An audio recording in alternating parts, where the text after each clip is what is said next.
Hello, everyone. Good evening, and welcome to our virtual program, Virtual Chat, which we have every Friday at 6 p.m. My name is Gulshan, and I'm so excited today because we have our old friend. and- sorry. No, old friend, I like it. I like it. Elise Brittain, with us today. Hi, Elise. Hi, how are you? Good. How are you? I'm doing great. I'm so excited to be doing this with you all. So, We are so happy that you're doing this chat with us. I know you've done a couple in-person chat when you were in Uzbekistan, and so we're so glad that you're doing the virtual one with us. Thanks so much. yeah, no problem. So let me introduce you to everyone. For those who don't know Elise Brittain is a PhD student of culture, literacy, and language at the University of Texas at San Antonio. With a decade of experience in the English teaching field, Elise maintains a deep love for her profession. She spent 3 years teaching in Uzbekistan, living in Samarkand, Namangan, and Tashkent, and hopes to return sooner than later.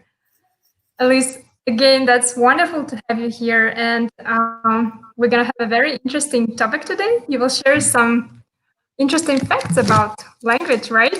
Right. Yeah. Could you also tell us where you're joining us from? Yeah. So I am joining you from San Antonio, Texas. So if you know about the state of Texas in the United States, that's in the southern part of the country. And San Antonio is at the southern part of the state. So it is 8 a.m. in the morning. So I get to start my day with you all. So it's awesome. That's great. I mean, you got to wake up early for us. It's evening here, and it's wonderful to have you here. So Elise, take it away. All right, let's do it. Assalamu alaikum, everybody. Actually, Mrs. Lar, I'm really happy to get to talk to you today and still feel that connection with the embassy in Tashkent and Uzbekistan. So that's awesome. So to start the presentation, I wrote here, languages are amazing, because when I got the chance to come up with a presentation to talk with you all about, I thought, what's something that I am really interested in and that connects me a lot with Uzbekistan, and that's language. And so we're going to go through some interesting facts about language, but also what I would really be interested in is hearing about some opinions about language as well, because I know a lot of people have opinions and ideas about language and language learning. And so hopefully we'll have a chance to talk about that a little bit too. So first I'm going to introduce myself a little bit more and extend on what Gulshan said. Then I'm going to go through some statements about language, and I'm going to basically give you a statement and give you a moment to think about whether you think it's true or false. And then I also am going to give you some discussion questions at the beginning, so that if anybody wants to think about some of these kind of open-ended questions and add comments or questions for the end, please do. So please add comments, questions, and things as we go along. So again, to extend on some more information about myself, again, my name is Elise, and that's what you can call me, and I am studying my PhD in culture, literacy, and language. So you can see how I am already kind of a nerd about language, and because that's what I want to study and focus on. But I primarily identify as a teacher, as an English teacher. And when I was in Uzbekistan as well, and continuing since then as a English teacher trainer and hopefully researcher sooner than later. So that's me. And I wanted to also introduce more about why I chose the topic. So my interest in language and my linguistic repertoire. So linguistic repertoire, this is some terminology that refers to basically the languages that I speak, because I think if you're going to talk about language, you might want to introduce kind of your experience with language and language learning. But linguistic repertoire refers to your full experience and resources about language. So not just like the named languages that you speak. So for example, like English, but also your dialects or how you use language in different situations. And so that's why I'm using that term here. And why am I interested in language? It's because it's like a puzzle, I think. Language is like an interesting, complex puzzle with different, not just words, but also complex meanings and structures. And it impacts maybe impacts or is impacted by ways of thinking. There's interesting ways that we produce language in terms of sound.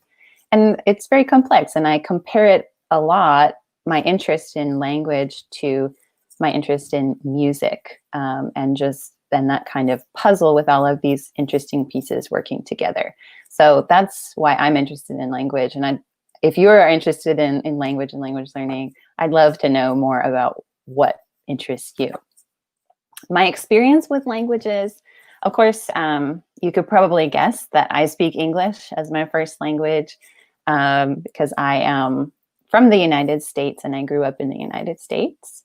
And then my first experience with learning a language was when I was 9 and I wanted to take a French class on Saturdays. And so that kind of motivated me to really start developing an interest in language later on. Then when I was in high school, I took French classes. When I was in my bachelor's degree at the University of Louisville, I took Italian classes every year, and I also took Latin classes. So I had a lot of experience with those Romance languages and that similar language family. But of course, I was really learning these more in the classroom, not really in a communicative way, which some people may identify with. And I didn't have a lot of opportunities to use the languages. So unfortunately, while these languages have informed me a lot, and I'm glad that I spent that time learning them, because I think it helps me understand English and other languages more. They aren't really languages that I can use. So then my next language learning experience would be when I was in Uzbekistan, because when I got the chance to be an English language fellow, I was able to, I kind of looked at it as an opportunity to at least start to learn some other languages. And so I became really interested in Uzbek language.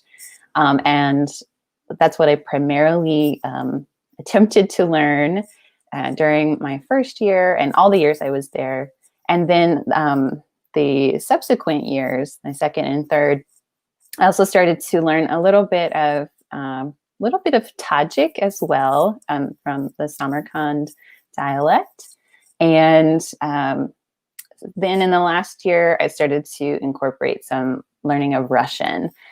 So one thing I really enjoyed about living in Uzbekistan was just the multilingual environment, just different languages used in different situations or used all in the same situation. And it was,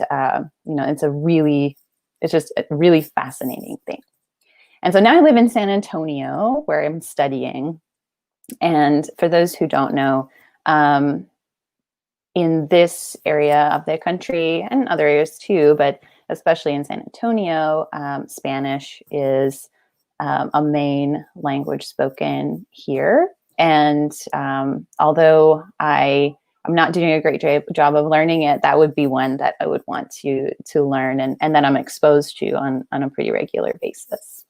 So that's a little bit about my linguistic repertoire, my language background and language learning background, and my interest about language. So I would love to know more about yours as well. So I'm going to put some questions here, and you can think about these questions now and throughout the rest of the presentation. So I'm going to put these questions here first, and then I'm going to go through some statements, and you'll decide if they're true or false about language and languages. But these will come back to at the end, and I'll also talk about some things with these questions, but I want you to think about your answers too. So what are some interesting things you have heard about languages or language learning?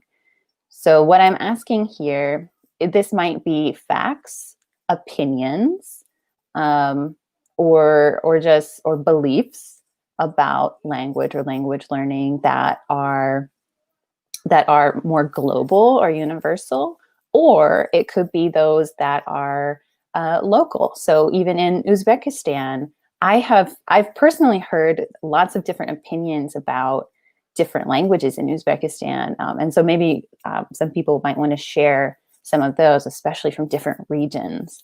So those questions will be there, and you can add your comments and ideas as we go, and we'll come back to them later. All right. Then the second question comes off of that, right?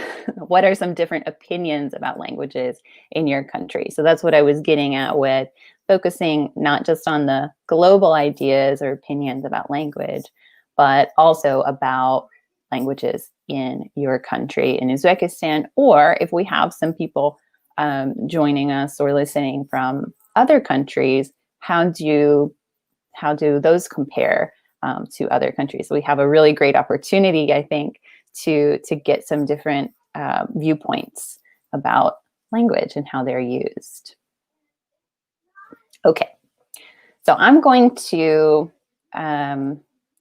go through several statements, and I'd like for you to think about each one and decide if they're true or false. So some will be true, some will be false, or we can agree to disagree on if they're true or false or not.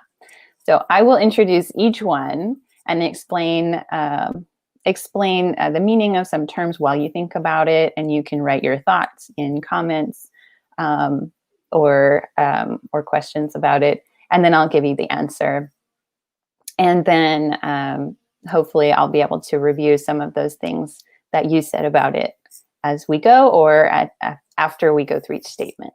So you can disagree with any of the statements. So the interesting thing about when we talk about facts or we talk about information, especially about something complex, you may disagree. You may have additional resources or other knowledge, and I would love for you to share that with me if you do. So any additional knowledge, opinions, facts, please share with us. So let's start with number one. All languages have a written form. So we've got to decide if this is true or false, because I think we put a lot of emphasis in language learning, and this is something I remember from being in as a teacher and as a teacher trainer. We put a lot of emphasis on written language and conventions of written language. So we really connect written language very strongly with spoken language. But maybe some of you have already guessed or have said, all languages do not have a written form. So even though sometimes we look at the written form of language as more legitimate than spoken, right? We look at particular conventions or grammatical forms.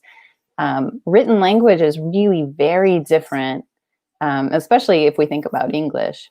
It's very different from spoken forms of the language. So even though we equate the two, they are kind of dissimilar from each other. And not all languages have a written form. And so in order to be a language, you don't have to have a written form of the language. And a written form is more of an extension of how we communicate from that spoken form. Number 2, there are over 7,000 spoken languages.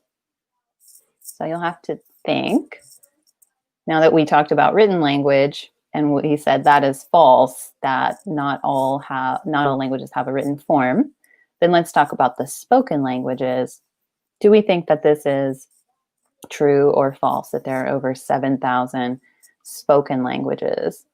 So I'm seeing some people participating, which is fantastic. For number 2, this is, well, first, let's talk about what we mean by spoken language before we talk about true or false.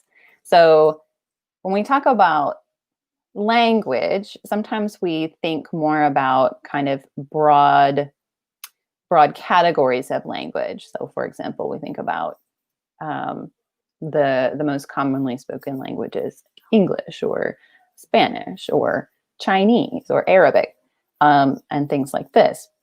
But when we think about languages, we can also consider that in terms of dialects, right? So dialects would be forms of that might be connected to the same original language. And then there are different kinds of associations between dialects, right? So even though two communities have the same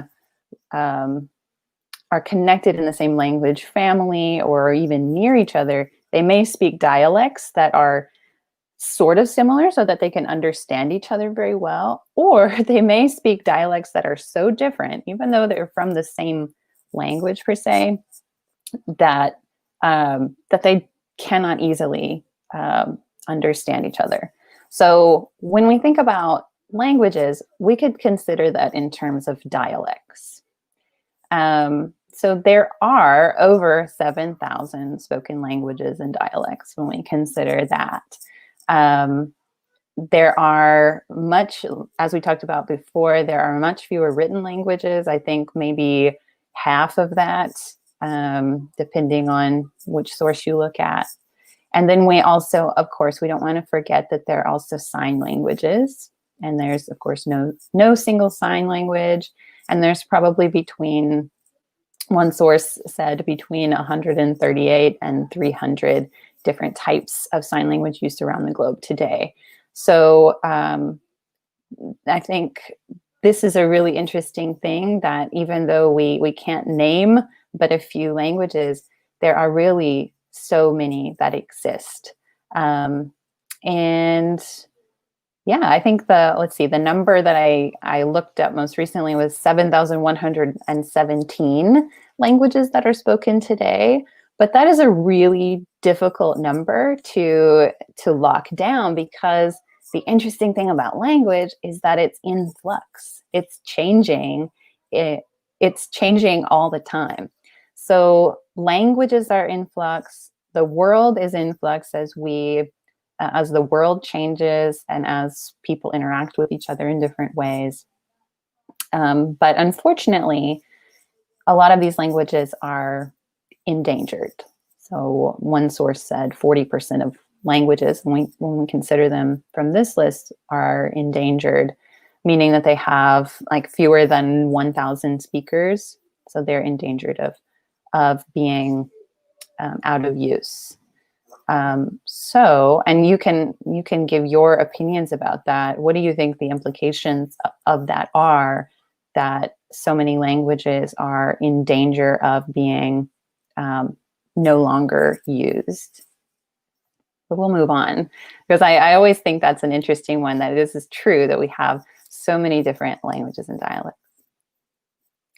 All right, so the next one, number 3, the country with the most spoken languages is the United States. And I'm going to kind of look at the comments and see if anybody is giving their idea about this, if this is true or false. The country with the most spoken languages is the United States. I would be interested to see what you think, because one thing that we say about the United States is that it's a very diverse country, and that's absolutely very true. So we might look at a statement like this and say, yeah, the United States is a very diverse country with people that come from all around the world. And when we look at statistics about the number of languages spoken in the US and the number of languages actually spoken in US schools, that number is pretty high.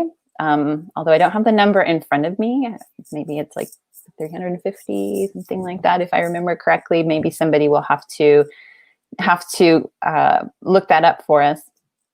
But this is, I'm seeing some people saying that it must be true, that it's true because it's multicultural. So that's really cool. I'm seeing some suggestions about other countries like China and India. Well, very interestingly, this is false, y'all. This is false. So even though we might think that the country with the most spoken languages is the United States, it's actually not. It's actually Papua New Guinea. Which would be, this is a country in the Pacific, which is known for being very diverse linguistically, and also just the country itself. Oh, I'm seeing other comments too about some suggestions about other countries like Indonesia. So I like that people are thinking about other multicultural, multilinguistic countries. And I think a big thing about that is which countries have been influenced the most. But yeah, the country with the most spoken language is Papua New Guinea. And it has over 800 languages, according to one source. And those languages are indigenous languages. So we're not thinking about so that's the most interesting things, that these are indigenous languages and not necessarily the languages imposed from other countries. But of course, some of those languages are spoken too, such as English. So I think that was a really interesting one, and I saw that we had lots of opinions on it. Okay, so this one's a little bit different. This one is about English specifically and the use of the alphabet. So the least frequent letter used in English is X. So I'm really wondering if anybody has an opinion or has an idea about whether this is true or false.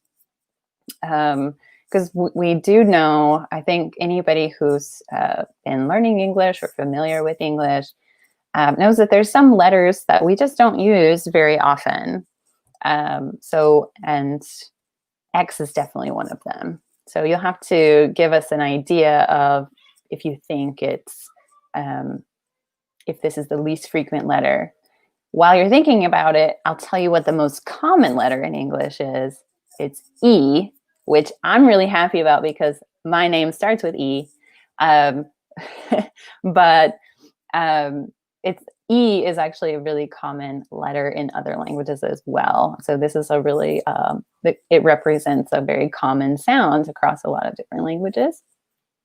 So when we look at this letter, X, this is actually false. This is not the least frequent letter used in English. The least frequent letter used in English, according to this source that cited the Oxford English Dictionary, is Q, which you may have guessed. I'm not sure. So the least frequent letter is Q. Interestingly, I saw this fact, and I saw this fact, and I thought about it, and I was trying to remember how many words start with Q in English. And generally, it's the words that start with the QU sound, right? And so when we look at when we think about how language and spelling has changed. The orthography and spelling of words has changed. I looked this up, and you know, in Old English, that sound was written with like a CW to sound like in queen, right? But then that was replaced by the Norman conquest of England. And they replaced the Norman scribes replaced it with QU. And so that's why we have that. Yeah, Mukadam, I see the Q in your name. Q is, I think, it's much more common in Uzbek, I think, that K sound that it represents. And so that's a really interesting difference, that it also represents a different sound, right? So moving on, I'm getting a little bit nerdy about letters and spelling. Okay, so number 5. Every year, another language or dialect goes extinct.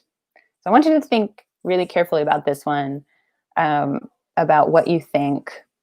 Every year, another language or dialect goes extinct. Do you think that this is true or false? So we already talked about earlier about language and dialects and how they are endangered. And that really means about fewer than 1,000 speakers of the language. When a dialect or language goes extinct, that doesn't just mean that it changes to something else. That means that there are no longer any living speakers of that language, and there's no one learning and developing and continuing that language, right? So when we look at this statement, some people are saying it's true.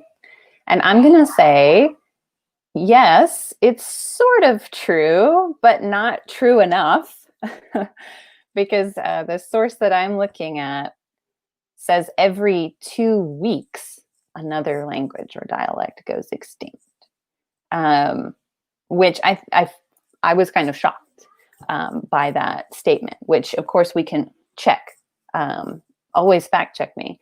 But from this source, every 2 weeks, another language or dialect goes extinct, meaning that there are dialects or languages that are spoken by so few people that as those people die, that language goes extinct with them.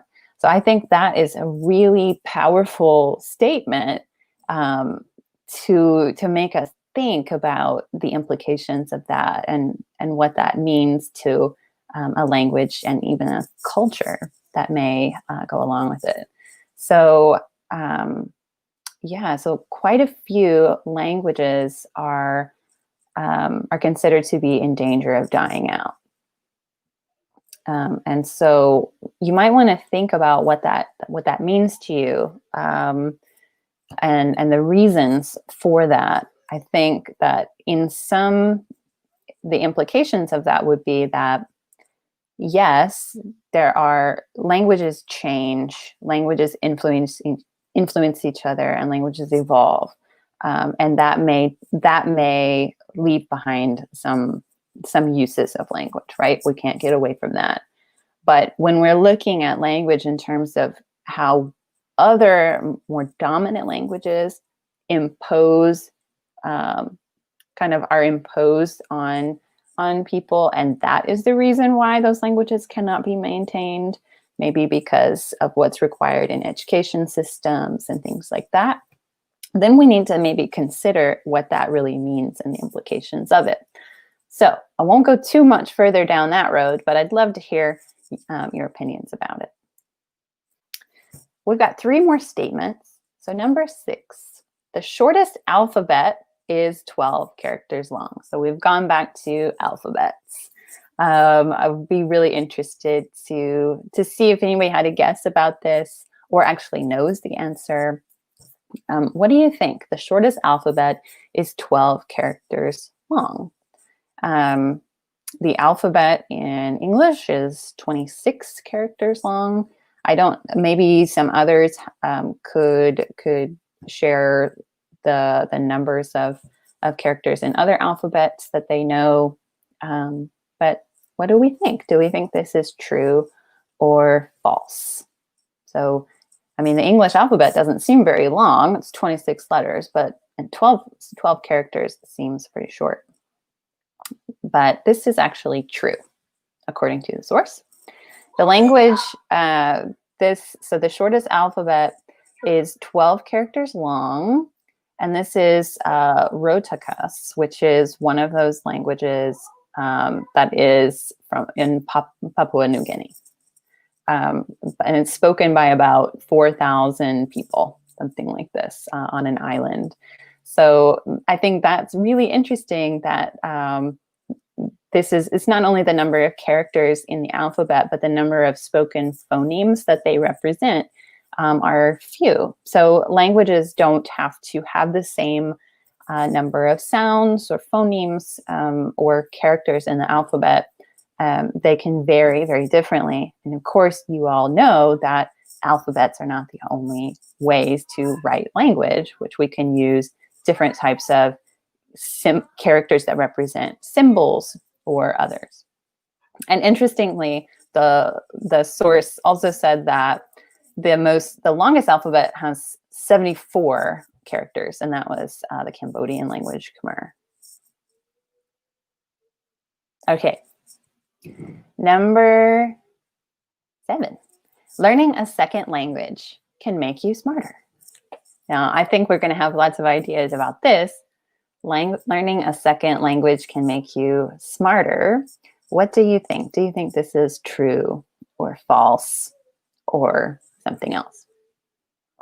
So in my program at the University of Texas at San Antonio, my program is in culture, literacy, and language. And so, a lot of what we look at is about bilingualism and multilingualism and research about bilingualism and multilingualism. And so I see some of my cohort chiming in on this about who would be familiar with some of the similar, some of the same research, right? And so I'm seeing people say true. And you know what? I'm going to say true too, because when we look at different research studies, there is agreement that learning a second language can, you could say, boost your brain power, I guess. So it also contributes later in life. So slowing down the aging process of the mind, which is very interesting as well. So there's a lot of benefits that we're drawing from research about bilingualism and multilingualism and the development of language learning, and that's possible for everybody. And I love what Sophia said, that it gives you access to people who are smarter, and which gives you more knowledge. So even not just the way the brain works, right? So the research is looking at the way the brain works and how learning multiple languages impacts the brain, but just even having access to more information and more ways of thinking, I think, can make you smarter. So that's a really interesting one too. All right. And this is the last statement that we're going to look at. And then we'll move into, I'll share a quote with you and some discussion questions with you.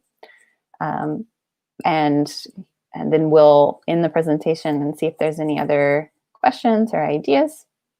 But languages do not change or influence each other. So this is number 8. Languages do not change or influence each other. Do we think this is true or false?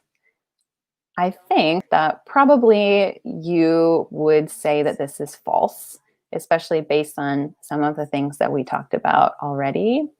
Languages are constantly influencing each other. And I think I put this one last because I actually think this is the most interesting thing about language, is that it's constantly being influencing, and changing. English itself has been influenced by so many languages. So a lot of the words in many languages that we use, we don't even realize we're influenced through other languages. And that's the great thing about language, is that it's all about the social connections between people. So when people who speak different languages come in contact, languages are influenced, just as people are influenced.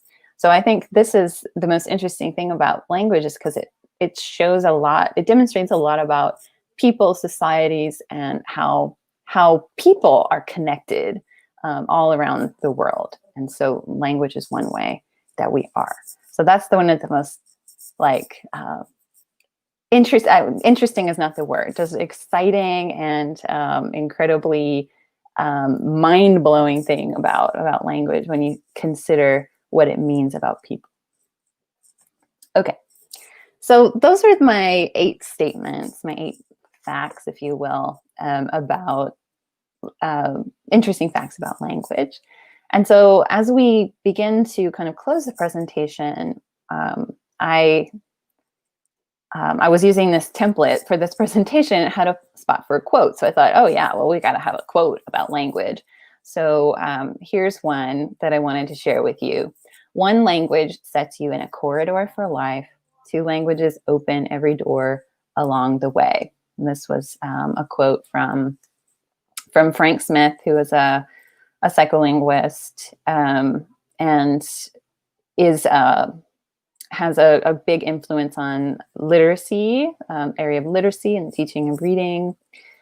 So when I look at this quote, and I agree quite a bit with this, that one language sets you up in the corridor, but 2 languages open doors along the way. And I think beyond that, 3 languages, 4 languages, and the more interest that we can take in developing our understanding of language, open more doors, not only for knowledge and communication, but just understanding of the world and other people. If we're going to consider ourselves a global society, we don't need to consider that global society as using one language. It's one that consists of many languages. And so that's kind of the point that I take away from that. But unfortunately, in the United States, I think that we have a ways to go to developing a really strong bilingual population. I think we have the bilingual population in the United States is growing. I think in 2018, it was maybe up to 20% or something like that. But I think that's not enough. I don't know the statistics for Uzbekistan, but a country like Uzbekistan, people speak 3, 4, 5 languages, and that's the norm. And so I think that really needs to be our global norm, is multilingualism. But that's an opinion about language, of course. So I would be really interested to know your opinions. So coming back to the questions that I presented at the front, what are some interesting things that you have heard about languages or language learning? So if you have some interesting facts or thoughts or beliefs about languages or language learning, I think that you could share them now. So for instance, especially not just about languages, but about language learning, I think many people who have learned languages have very different ways that they've done so, and kind of maybe tricks of the trade that they have about language learning that they develop along the way. So if you have any, you can add them. There's also this question about different opinions about languages in your country. So I would be really interested to hear what kinds of opinions that people hold in Uzbekistan about languages. So with those 2 questions, there's I'm going to give some examples, and then we'll stop the presentation and we'll hear some more questions from you. But some examples of this that I have heard are that English is the hardest language to learn. So when, as an English teacher, I've heard different students or teachers even comment on how language is a hard language to learn, and especially in writing. And that may be true in writing, that it's difficult to learn because of some spelling conventions that are a little bit difficult because of the different influences on the language.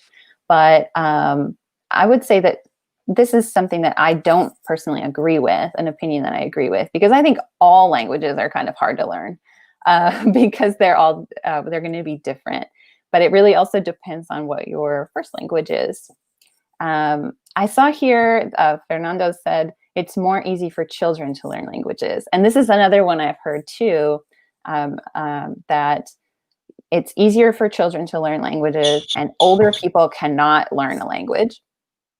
But I think that in experience, we may see reasons why we would think that. But really, when we look more closely at it, it's not a cognitive difference or an ability difference that has to do with age. It's more about circumstance. So, for example, younger children who are exposed to other people speaking languages, they're going to be have less inhibition, right? They're going to be able to take more risk in communicating with others.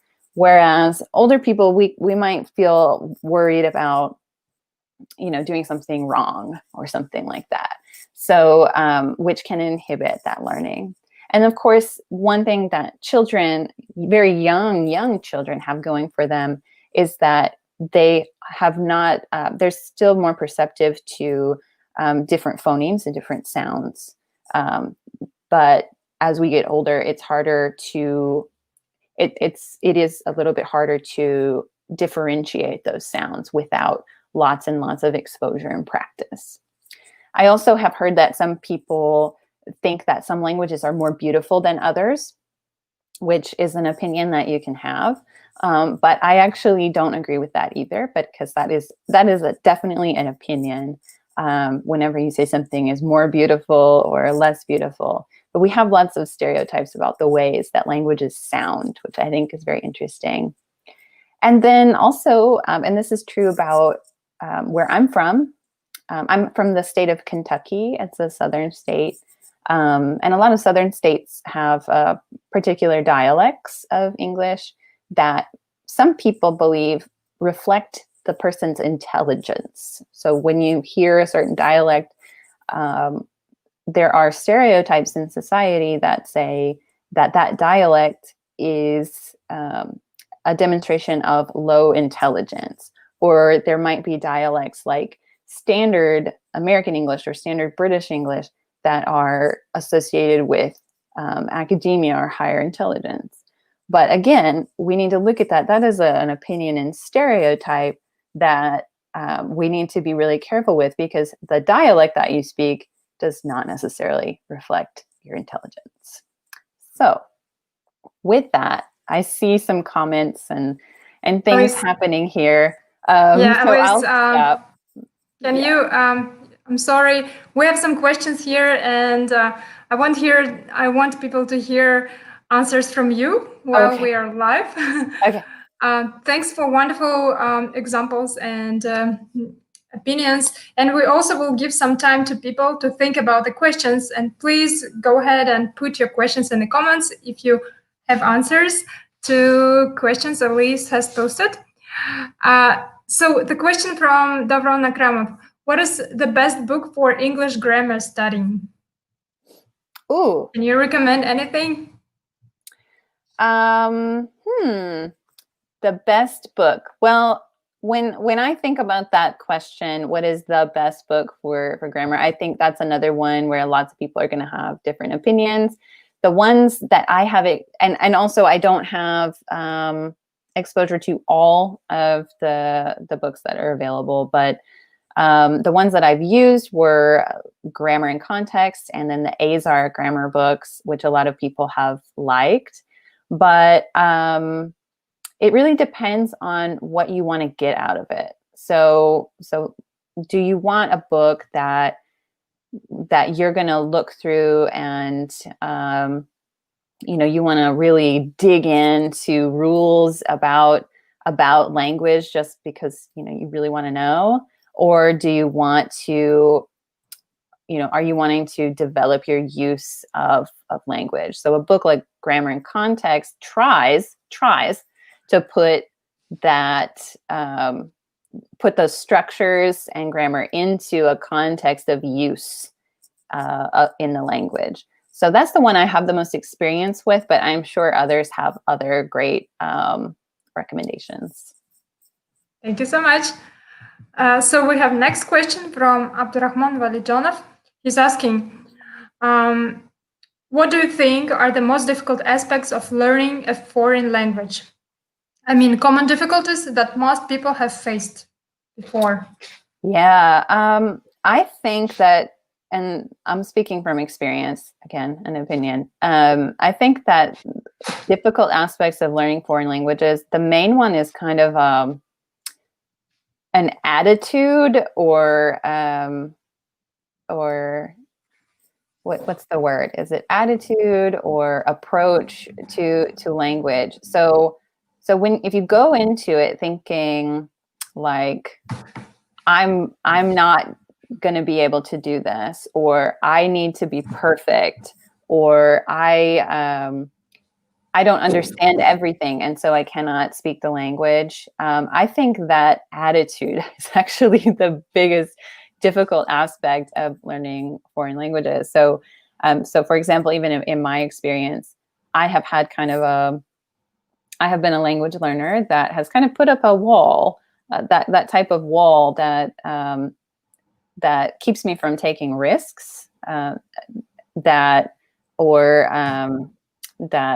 keeps me from making mistakes and learning from them. And so I think that honestly is the most difficult aspect, is those kinds of pressures we put on ourselves with language.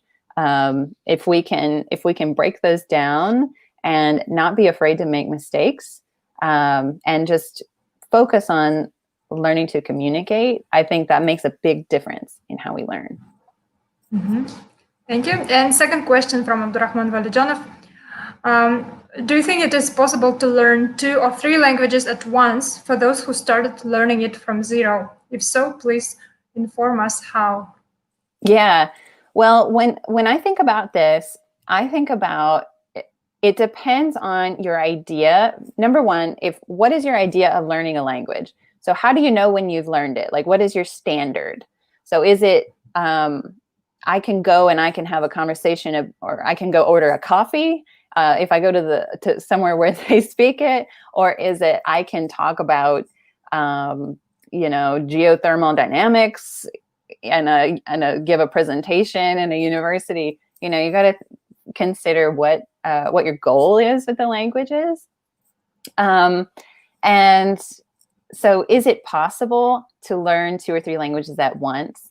Some people say that a lot of people and polyglots, people who speak a lot of languages and have learned a lot, recommend focusing your study. If you're starting from zero, to focus on one language at a time, which I do think could have benefits in terms of how quickly you learn the language, but you don't want to separate yourself from the other languages you're learning. So you do need to be maintaining what you learn, right? I personally have been kind of maintaining my learning of multiple languages at once. So with Uzbek and Russian and Tajik, trying to at least maintain what I know, and trying to develop it. But what I've noticed is that, if you spend more time on one language, it does, you do start to see how you're drawing from all of the languages.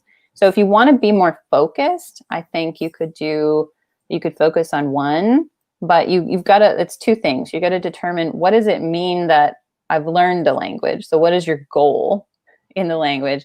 And then maybe consider that if you do decide to focus on one, that the others can be there as well, but they might not be where you focus on. So I think I would also think about time. So when you're learning language, you need to, it's not about, I study for 6 months and then I'm done with learning language. That's not how it works. Language is lifelong learning, right? So if you, even I'm still learning English, and I was born in a community that speaks it. So considering it as more of a long game than a short game, I think is also important too. So that's my answer to that question. Great. And next question from Abdurrahman. What languages do you know, and which one of them was the hardest one to learn, and why? Okay. I have studied a lot of languages, but do I know them? No. And the reason why is because I didn't maintain them. So like I studied French and Italian and Latin in high school and college, which I still have a lot of knowledge of those languages, but am not able to use them. And then now I do believe in terms of my skills in like Russian and Uzbek, I am probably at a conversational level, a really slow conversation. If we wanted to have a slow conversation about basic things, I could probably handle that. But which was the hardest to learn? I actually think I have been able to learn the basics of the language, but for example, like Latin and French and Italian were easier for me just because of the relationship that those languages have with English, and so there's already that basis. In terms of grammatical structures, I think probably, I don't know, it's hard to pick one that's hard because they all have their own thing, but maybe Russian so far because of all of the different endings that I haven't quite sorted out yet. But check back in about a year and I'll give a I'll give a little bit more opinion about that. Mm-hmm. Thank you. We have an interesting comment from Jessica McConnell. I think that's to the question about interesting facts. 3 or more gets you addicted to language learning. Do you agree? Yeah, I think so. I think when I even started one, even just, so I'm not the best language learner. I'll accept that. And it's because of my problems with risk taking in language, which I am actively working on. I'm committed for the rest of my life to do better at it. But I do think that when I became interested, even in the first foreign language that I was exposed to, that kind of set me down the road to be really addicted to just knowing about language and how interesting it can be. And I would love to know more. So yeah, 3 or more. I think, yeah, if you get to where you're speaking 3 languages, why would you stop? You know, might as well just keep going and learning more. So yeah, for sure. Mm-hmm. Comment from Zuhra Rahmatullaeva. In Uzbekistan, people respect and admire people who learn and speak different languages. Yes, yes. Is it the same in the US? I think we're pretty split on that because I do think there are populations in the US that would prefer to just have English around them. And I do know in different parts of the world, some people can feel kind of feel suspicious when people are speaking other languages around them that they don't understand, which I've never understood. So there are those people, but there are those who really admire those who learn and speak different languages. And I think that I've had the experience to tell people that I have studied languages and get positive feedback about that. But I think there are some differences in who is learning the languages. So we also have, like, I think I really respect and admire people who don't, who live in the US and they don't speak English at home. They speak other languages at home, and they actually develop bilingually or multilingually from their life. They don't go to class and study the language, but that's just who they are and part of their identity. And that's something I really respect and admire. And yeah, and I did notice in Uzbekistan a great admiration of people who learn and speak different languages. So that's really cool that Zuhra said that.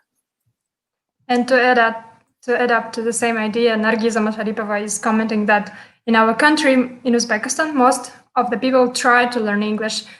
And learning, I don't find it too difficult to learn. That's excellent, Nargiza. That's good. Yeah, that is excellent.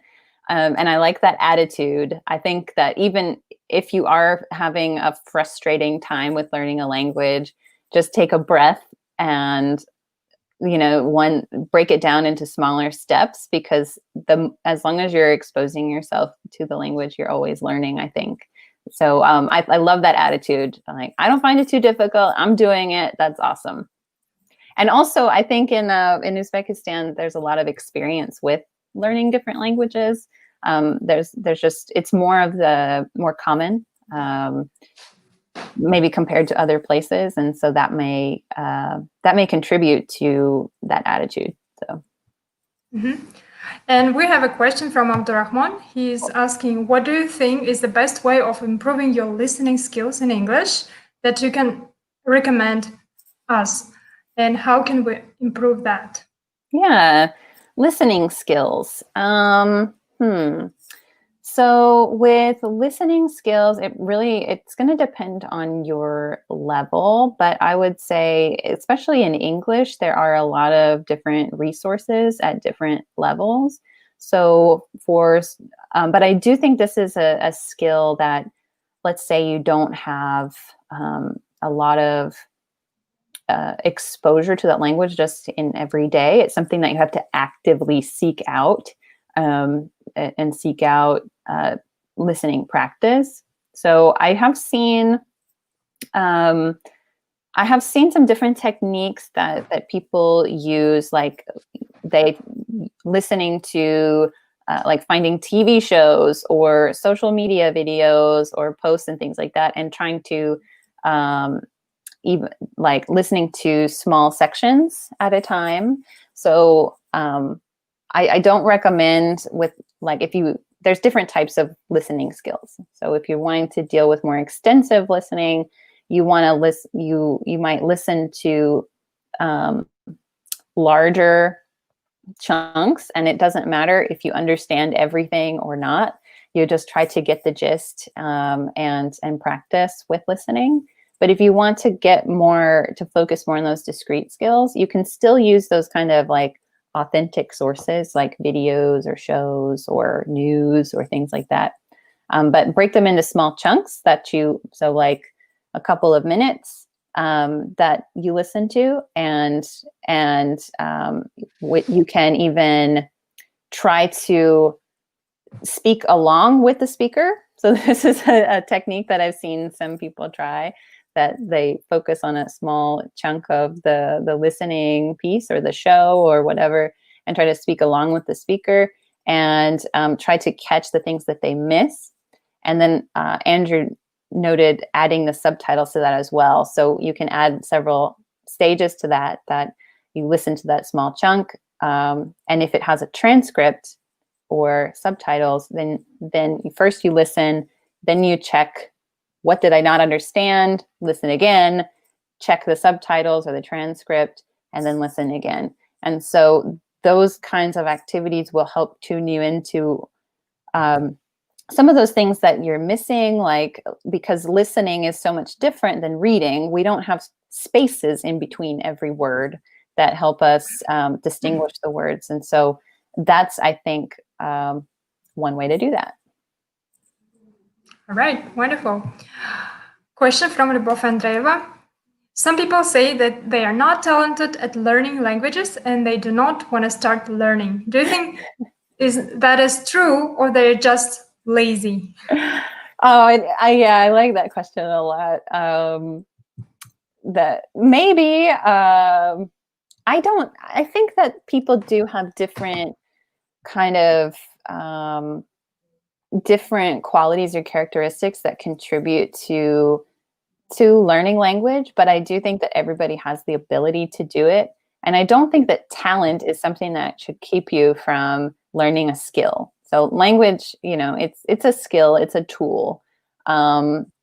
It's the same thing with learning an instrument. People say the same thing about like learning an instrument or painting or something like that. Oh, I'm not talented, so I won't do it. But the thing about talent is that maybe there are some things that draw certain people to things, like certain strengths that they have that draw them to develop things. But what the difference is, just even talented people develop their skills by putting in the work and the time. So it really doesn't matter if you have the talent or the strengths or things like that. The thing about language is we all have the capacity to learn languages because we're all humans, and we were born with that capacity. But yeah, I do think that maybe there are some strengths that people bring to learning languages, and it might just even be their interest is a strength. Interest and motivation is a strength. And so are they lazy? They might be. They might just be like, I don't want to put in the work. I don't want to do it. So that may be it. But I don't know. But that's also their choice, right? Yeah. All right, question from Fernanda Gutierrez. I would like to know your opinion about why schools don't teach pronunciation. Thanks a lot.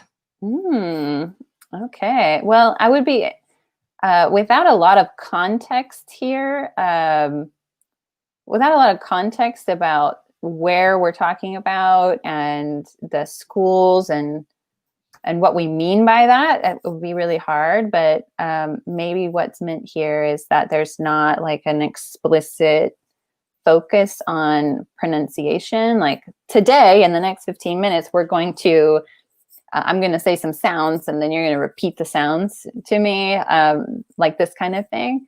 So I think one thing with the teaching of pronunciation might be the way it's approached. So if you approach it more as like holistic, that it's incorporated in the practice with communication rather than like focusing on discrete sounds. So instead of just like dividing the discrete sounds and practicing them, integrating that more into the communication practice that's had.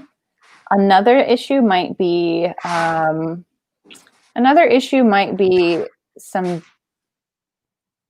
what would be the way to do this? Difficulties with understanding what to teach in pronunciation could affect why a school wouldn't teach it. My personal opinion about pronunciation is that there's not a right or wrong beyond communication. So words, there are particular variations of sounds that aid in communication, but there's not like a right way. So for example, if you want to teach pronunciation, if I want to teach everybody to pronounce words like me, I think I'm actually causing a problem there.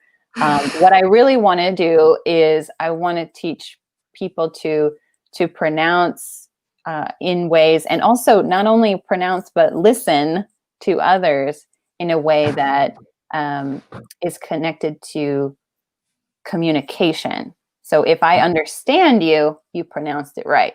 If you if I listen to you and I understand you because I'm listening to what you're saying, that you pronounced it right. So that can be a complication with pronunciation teaching, that if you want to just focus on like discrete sounds, you have to choose what those sounds are, and those might not really be effective with more important goals, which are communication. And I could probably keep talking for 10 years about that, but I'll stop on that question. All right. And I think we'll take the last question because we're running out of time.